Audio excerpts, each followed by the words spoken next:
word ons plek. Hier kan die Here deur ons werk. Hier is ons tuis, hier is ons huis, hier waar elkeen iemand is en iemand word. Goeiemôre almal en welkom by vandag se Huiskerk. So ons is nog steeds besig met ons preekreeks wat gaan oor Bybelse waardes wat vir ons help om getrou in hierdie onstuimige wêreld te leef. Eerste Sondag het ons gepraat oor die waarde van nederigheid en oor hoe Jesus dit vir ons kom wys het. En verlede Sondag het ons gepraat daaroor dat ons nie so vinnig moet wees om mense te oordeel en te label nie. So kom ons by vandag se waarde en ons gaan daaroor lees uit Romeine 12 vers 9 tot 21. Julle liefde moet ongeveins wees. Ongeveins beteken opreg wees. Verafskiet die kwaad, hou vas aan die goeie. Julle moet mekaar lief hê met innige broederliefde. Gaan mekaar voor in eerbetoning. Moenie traag wees in julle toewyding nie. Bly geesdriftig, hou vol om die Here te dien. Verbly julle in die hoop, wees standvastig wanneer julle swaar kry. Volhard in die gebed. Betoon meelewing met die behoeftes van die heiliges.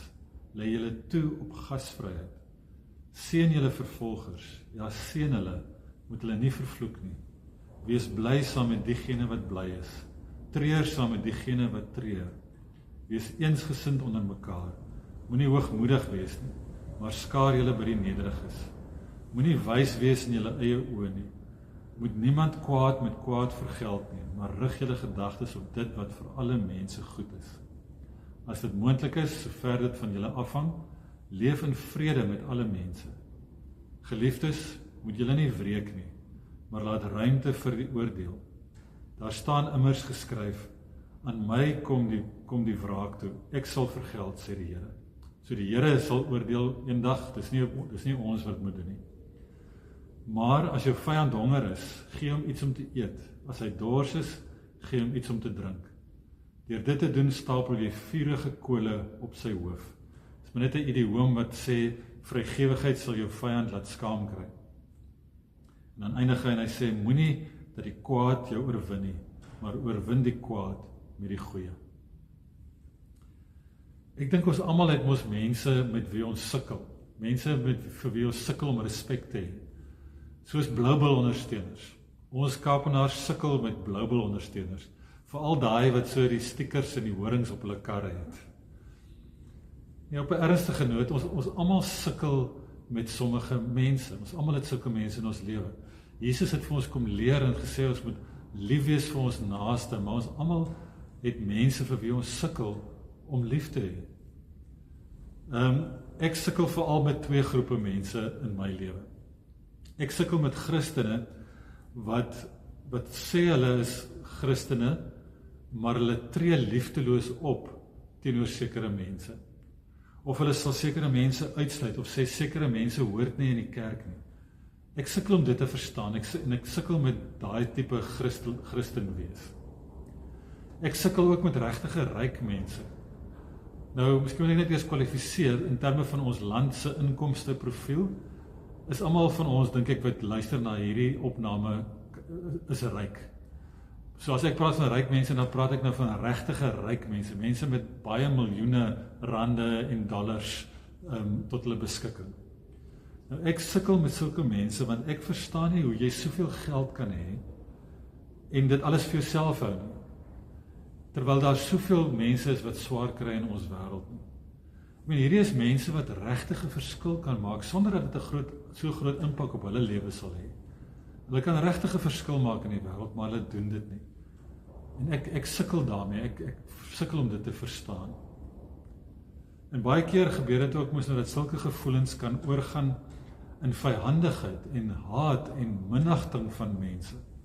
En ons sien hoe dit uitspeel tussen verskillende mense en verskillende groepe mense in die wêreld waarin ons leef. Nou die mense vir wie Paulus vandag se teks geskryf het, leef onder die gesag van die Romeinse ryk. En hulle word maar sleg behandel en hulle word onderdruk deur die Romeinse ryk. So dit is verstaanbaar dat hulle sou sukkel met die Romeine. Hulle was waarskynlik in die versoeking om te wil terugslaan teen die Romeine, om te wil wraak neem teenoor die Romeine.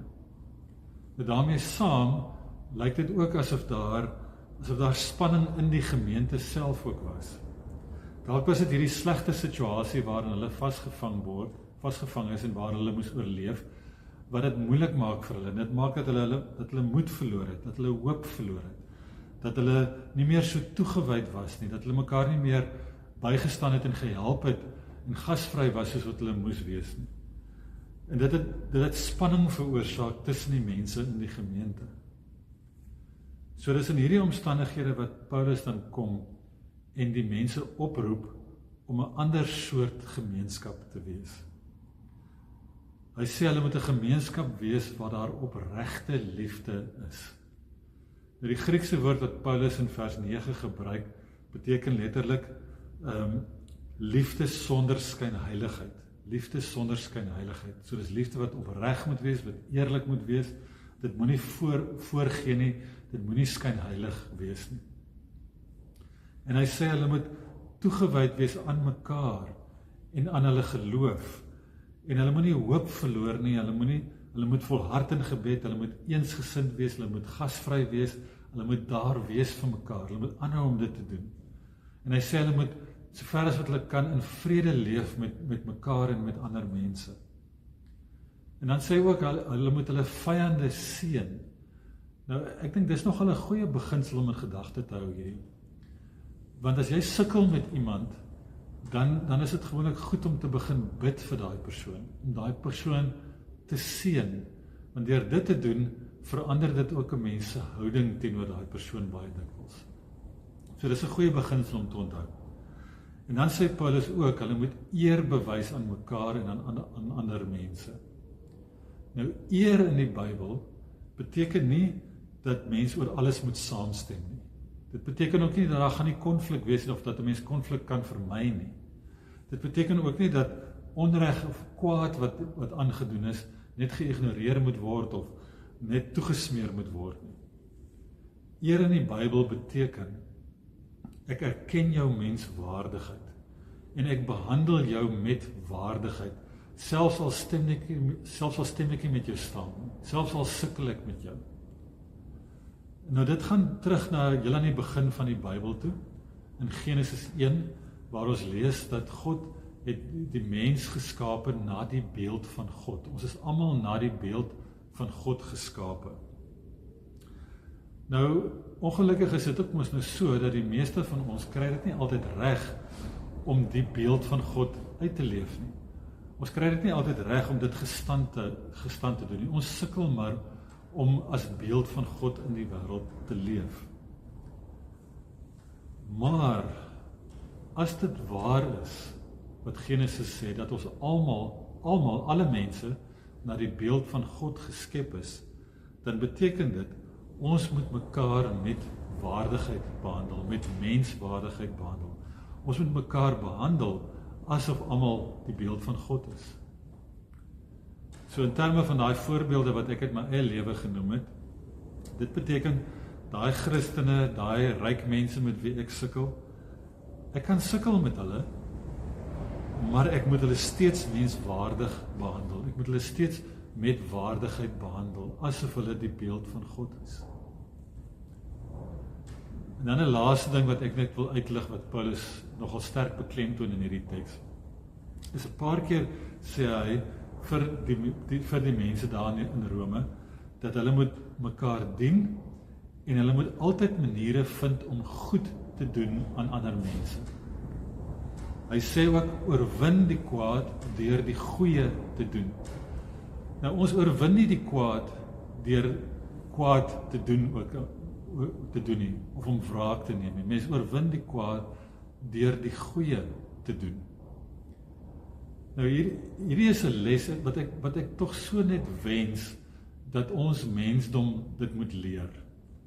Hulle sê ons moet leer uit die geskiedenis, maar dit lyk vir my asof ons sukkel, asof die mense maar sukkel om hierdie les uit die geskiedenis te leer. Want dis iets wat ons weer en weer doen. Dink maar aan 9/11, 2001, daai dag toe daai ouens met die vliegtuie in die torings in Amerika ingevlieg het. Wat was Amerika se reaksie daarop? Hulle het kwaad met kwaad vergeld. Hulle het onmiddellik wraak geneem deur mense daar in die Midde-Ooste te gaan bom. Ek het nogal gewonder, wat sou gebeur het as hulle hierdie woorde van Paulus eerder ernstig geneem het? Ek het 'n vermoede dat die wêreld dalk bietjie anders sou gelyk het, as hulle besluit het om dit op 'n ander manier te doen. As hulle besluit het, ons gaan nie kwaad ook met kwaad vergeld nie. Ons gaan dinge op 'n ander manier doen. Nou, dit beteken nie daar moes nie gevolge wees nie, of daai mense nie accountable gehou moet word daarvoor nie. Maar 'n mens kan dinge op 'n ander manier doen. Dis nie nodig om kwaad met kwaad te vergeld nie. Ons hoef nie op dieselfde manier op te tree as wat mense teenoor ons optree nie. Ons hoef nie kwaad met kwaad te vergeld nie. Die vrede waarvan Paulus skryf in hierdie teks word nie gebring deur wraak te neem of om deur nog oorlog te maak nie.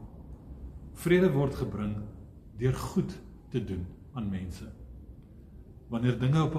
Dit word gebring wanneer dinge op 'n ander manier gedoen word as wat dit gewoonlik sou gedoen word.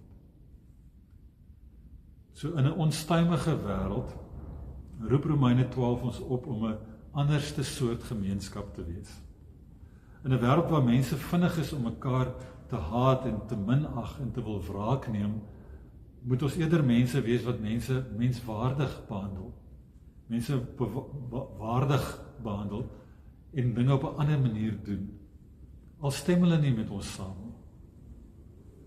Nou ek weet nou maar uit eie ervaring dat hierdie is nie so maklik nie. Soos baie goed wat ons in die Bybel lees en wat Jesus sê en wat Paulus skryf, dit is nie so maklik om hierdie goeders te doen nie. Ek weet dit en ek erken dit. Maar ons moet ten minste probeer. Want as ons probeer om dit te doen, dan wys dit wie sin ons is, dit wys aan wie ons behoort, en dit wys wie se naam ons dra in hierdie wêreld. So kom ons luister na 'n lied wat die beginsels van vandag se teksgedeelte op 'n baie mooi manier saamvat.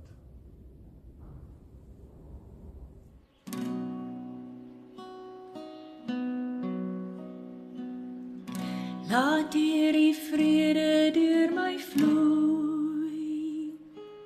Waar haat is, laat ek daar die liefde bring. Laat ek in pyn en smart vertroostend wees en krag gee deur geloof in U, o Heer. O Heer, help my om altyd so te leef, om ander hoër as myself te ag, ja, om lief te hê ander bo myself, en ook eerder te gee as te verwag. Laat hierdie vrede deur my vloei, en laat ek hoop gee waar daar twyfel is. Ek wil die lig in duisternis laat skyn, laat ware vreugde altyd uit my straal. O Heer, help my om altyd so te leef, om ander hoër as myself te ag, ja, om lief te hê ander bo myself, en ook eerder te gee as te verwag. Laat hierdie vrede deur my vloei, leer my om ook soos U te kan vergeef. Maak my bereid om aan myself te sterf, dat ander U al meer in my kan sien. Maak my bereid om aan myself te sterf, dat ander U al meer in my kan sien.